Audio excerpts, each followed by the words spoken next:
Every D&D and every Dungeons and Dragons DM will probably use these phrases or similar at some point in their games. It's inevitable. But these phrases also have powerful effects that keeps your games running smoothly and keep everyone at the table having a good time.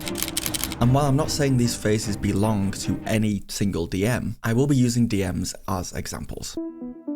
Starting with Aabria Iyengar and the phrase, "Stop it." You want to go for a high side or a low side? Let me see how far the mirthful leap is. Oh, stop it. Okay. You want to do a high one or a low one? She uses this when a player's getting bogged down with mechanics, or trying to look for reasons they can't do something, when really the DM just wants them to be able to do it. It fundamentally leads into the rule of cool, where a DM and players will ignore the rules as written to let something really cool happen. And going off Aabria's "stop it," we have a similar phrase from Matt Mercer, "I'll allow it." This phrase also leads to the rule of cool, where the DM will allow something that normally wouldn't be allowed. But the difference is that while Aabria's rule of cool use is often, "Of course you can do this thing, it's awesome," Matt's use is more, "I will allow you to do this one time, and one time only." It's a subtle difference, and depending on the situation, what kind of DM you are, and what kind of players you have, you may prefer to use one over the other. On to Brian Murphy's phrase, "Finish him." Then But hard one. I'll second win. Hard one. Here's the thing. Finish him. What?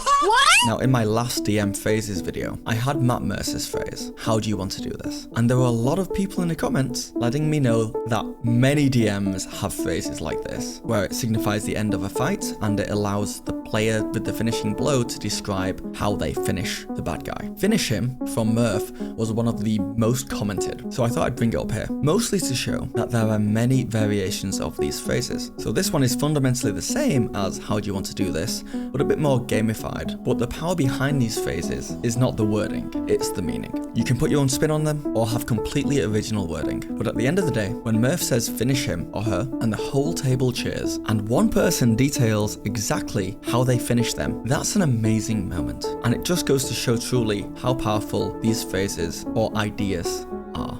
Let me know in the comments what you say when a player gets the final hit on a monster. I personally say, "How do you want to do this?" Also, this video is sponsored by Describe. It's a platform full of searchable descriptions, music, sounds, and maps to enhance your TTRPG games. Super useful when prepping and improvising in the moment. I'm especially a big fan of the sound and music library. Over 3,500 sound options are available that can be easily streamed to a browser or through Discord for online play. And it will honestly make your D&D games so much more immersive. We're not just talking about amazing epic music or really cool ambient music. We're talking the sound of a crackling fire or footsteps in the snow. The link and everything is in the description, so check it out, and thanks, Describe. Next up, we have Mark Humes with the phrase that every DM uses. "Last time your players did this."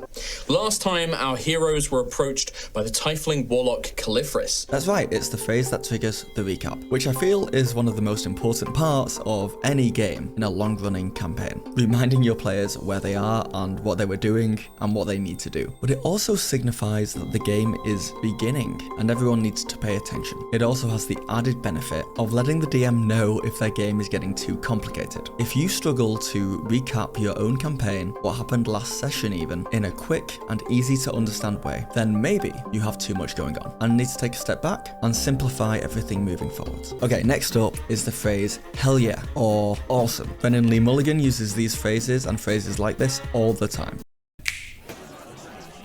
It's pretty much an enthusiastic yes and. A player says they want to do something, hell yeah. The player says they just rolled a 16, awesome. Then you say what happens next. This is actually an absolute secret weapon for DMs, because it's not just a fun way to take what a player says or does and transition into the next moment, but it makes players feel good for taking actions and making decisions. It feels good if I'm a player and I say something as simple as, "I walk through the door," and then my DM is like, "Hell yeah," and I'm like, "Hell yeah. Okay, I'm walking through every door from now on." And look, I'm not saying use positive reinforcement on your players like dog owners do with their dogs, like giving a child chocolate because they're well behaved. that would be patronizing. But I'm not saying not do that either. And the next phrase is roll for initiative. And this one doesn't need much explaining. Like a recap phrase signifies the start of a gaming session, and finish him indicates the end of a combat section. Roll for initiative signifies the start of a combat section. But for such a simple phrase, it is one of D&D's most useful. D&D, when in combat, runs very differently from D&D outside of combat, for better or worse. But in combat, players need to pay more attention and make quicker decisions, and the DM needs to concentrate on like 20 things at once, and if they don't, the whole game grinds to a really slow pace. So saying roll initiative gets everyone in the headspace and signifies that it's game on. It also gets everyone to roll initiative, which, you know, needs to happen for the game to move forwards. And I've seen some DMs have unique ways of signifying the start of combat. For example,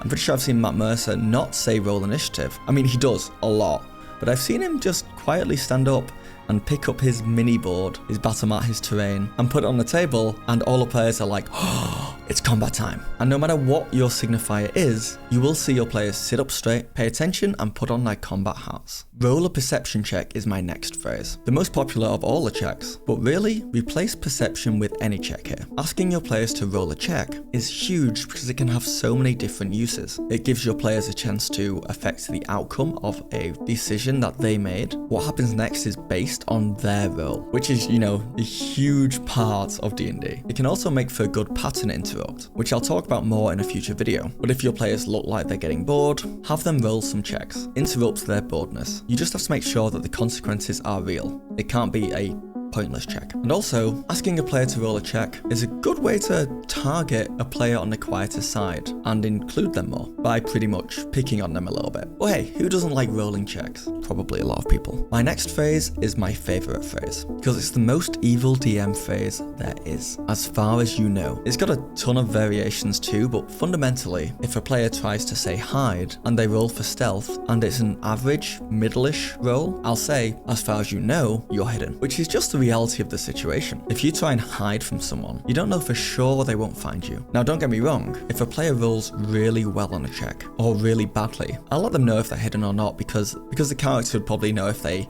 did really well and are unseeable, or if they fell on their ass and made a ton of noise and are not hidden at all. But for those in the middle rolls, don't give the players the satisfaction of knowing if the roll was a success or not. Keep them on their toes. The players knowing exactly what one of their rolls means for their character, and the game in general, can pull them out of role-playing, break immersion, and increase the chance of metagaming. And you can use as far as you know for a whole host of situations. For me, it's most useful when players are trying to pry for information from me, the DM, that their characters couldn't possibly know. You know, like if I jump down this pit that I can't see the bottom of, will I die? As far as you know, yeah. Or, hey DM, has anyone noticed that we're carrying a dead body around in our bag? As far as you know, nope. It's kind of a cheat way of not really answering the question at all, while still answering the question. You still get to fundamentally shut them down and say, you don't know, but in a yes and kind of way. You also get to see that little bit of powerless frustration in your players' eyes that you crave so much. Hey,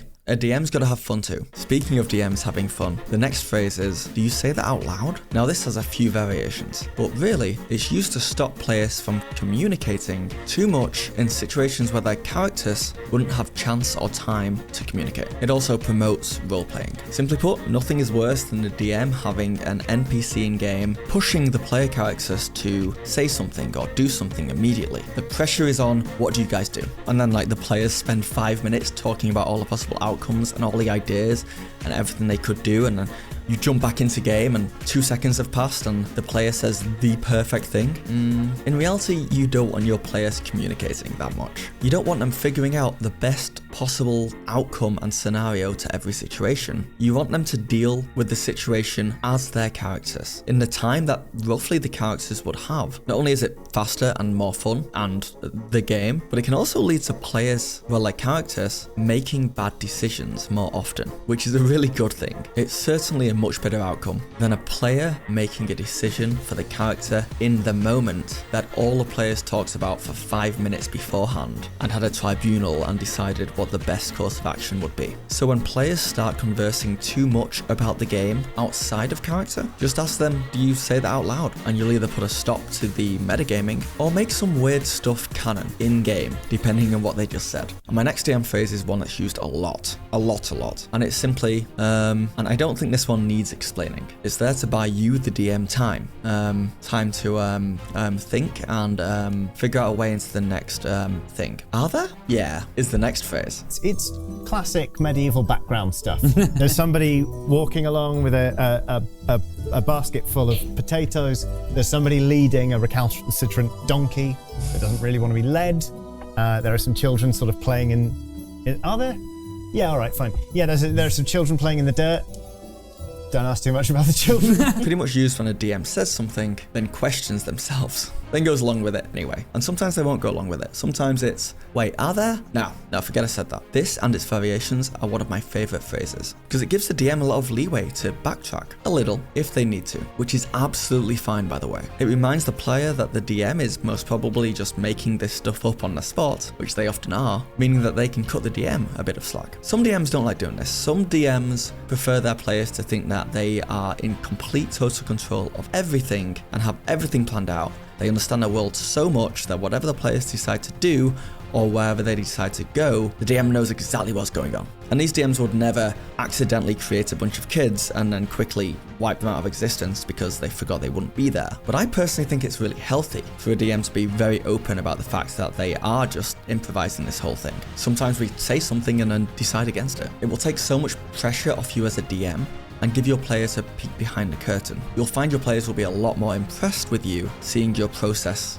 in action. Plus, backtracking because you just had a better idea moments after saying something else means you go with the better idea, which is always good, right? Plus, I find when you come across like you absolutely know everything and DMing is really easy and you're not making anything up and you know how your world works, that just leads to your players thinking that you are using a book and really railroading them, in my experience anyway. I remember a while ago when I first openly improvised something in front of my players, changed my mind and moved things around, and they saw the thought process. They were like, whoa, you improvised that bit? That was really good. And I remember thinking, I improvise 80% of everything you see, but thanks. And finally, let's go back to Matt Mercer with our final phrase. And this phrase is really good and should be used in moments of high suspense. It will probably make your players groan in a good way. It would also probably make them cheer and say, oh my god, that was so good. Most importantly, it will make them think about your game outside of session non-stop before the next session. And that phrase is, that's where we'll leave it.